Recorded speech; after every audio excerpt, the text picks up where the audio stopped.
Can you imagine like someone on the age of 14 being there? He's supposed to be with his family, or he's supposed to be in school, or he's supposed to be just happy like any other child. But what he went through is something like older man cannot take it.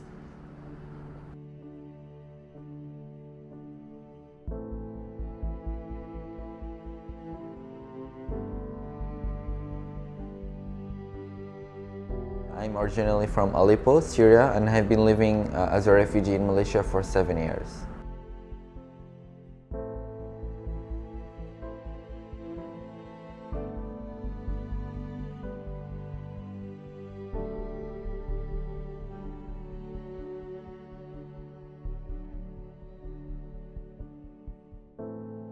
First time when refugee, when they are trying to decide they want to go out from their country of origin, they thought that in Malaysia is safe.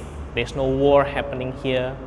So they have the expectation that they're gonna help us. But then they noticed that actually the United Nations also have limited capacity to help them. Then all this expectation, all this hope is shattered. So they need to survive by their own with all this social impairment. When I firstly come here and I saw the beauty and the peace of this country, I felt thankful to Malaysia for opening their doors for us. Even our Arab countries, they didn't allow us to enter the country. My father worked in IIUM, International Islamic University Malaysia, as a chef.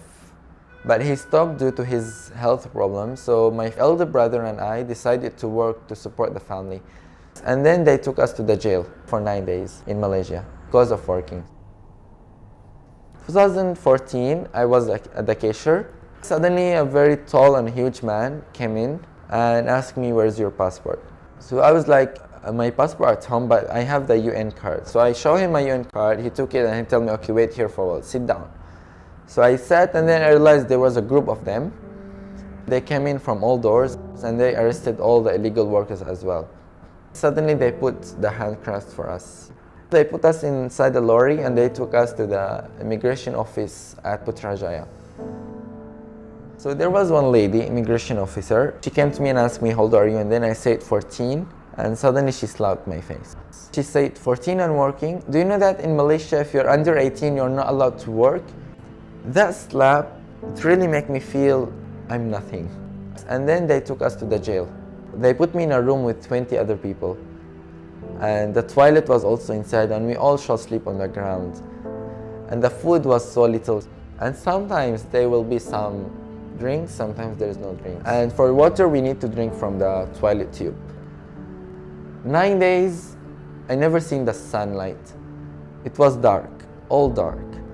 When the teenagers, the kids of refugee goes to detention camp, there is no period of time of how long they will stay there.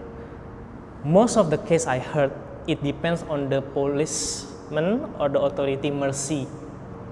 Sometimes UN try to help, but then UN have to negotiate with the policeman. Sometimes I heard stories they've been there for maybe 1 or 2 months. Sometimes I heard like years, like 1 or 2 years. First few days, it was so horrible for me. I couldn't sleep the night. I didn't eat. So my family also tried to go there and see me, but they didn't allow them to see me. And then my father, he went there to send some clothes and food and some money. But what I received, only the clothes. They took the food and they took the money. And actually, there was an incident also happened. I was abused by the immigration. Make me feel what I have done wrong so that they do this to me. If there's a knife or anything else, I would just kill myself. 9 days, and then they called my number and said, "You are free now." I cannot describe that happiness.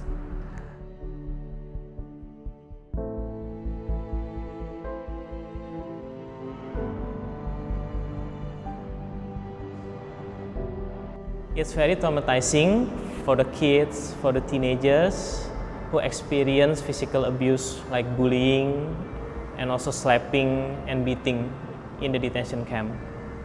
Sexual abuse is not really common, but if you're talking about physical abuse, emotionally and physically, whenever they come to detention camp, I can confirm you it will happen from the authority or from the same inmates, refugee inmates. I was so happy that finally 9 days I will see the sunlight, 9 days I will see my family. But that's not the true freedom. I still feel like, even I'm out from jail, until now I still feel like I'm inside the jail. I still feel I'm in the dark room, and I still feel that I'm nothing in this life. I don't think refugee children feel safe in Malaysia. They don't have a camp, so they need to look for the house themselves. They need to make sure they have enough food and even safety. There is a lot of conflicts and a lot of challenges they have to encounter, which is not in other countries who have a camp or a place for them to stay. So they're actually feeling really scared, even like going out from their house. If you see the Malaysian children here, they don't have any fear. Our children, they want to go out, we always stop. Don't go, police will arrest you. Then the children always, stress. The asylum seekers, always they are stressed. We don't want to leave our children outside because the police will catch. Children want to do everything with freedom, as the other children in Malaysia.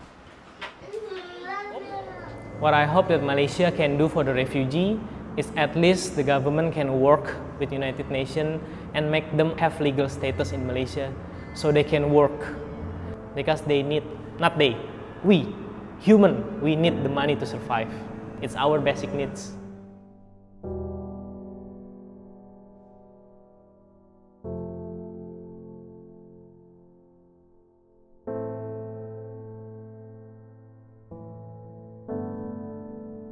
So one of them came to me and said, in front of the customer, shouting at me, saying, we told you do not work. You're not allowed to work in Malaysia. You're a refugee. Come with us, we will send you back to Syria. When he said that, I felt that I don't have to be quiet anymore. I need to say something. I said that if I didn't work, how am I going to survive? If you give us money to buy food, to pay our house rent, I promise you I will only stay at home. I will not work. I will not even go to school. I don't want school. I just want to survive. We only want to survive. But help us. If you are telling me to stop working and just stay at home, then we will only die at home. We are not going to survive. When I say that, all of them were just quiet. They didn't find anything to reply me. And just like a few seconds, they went outside.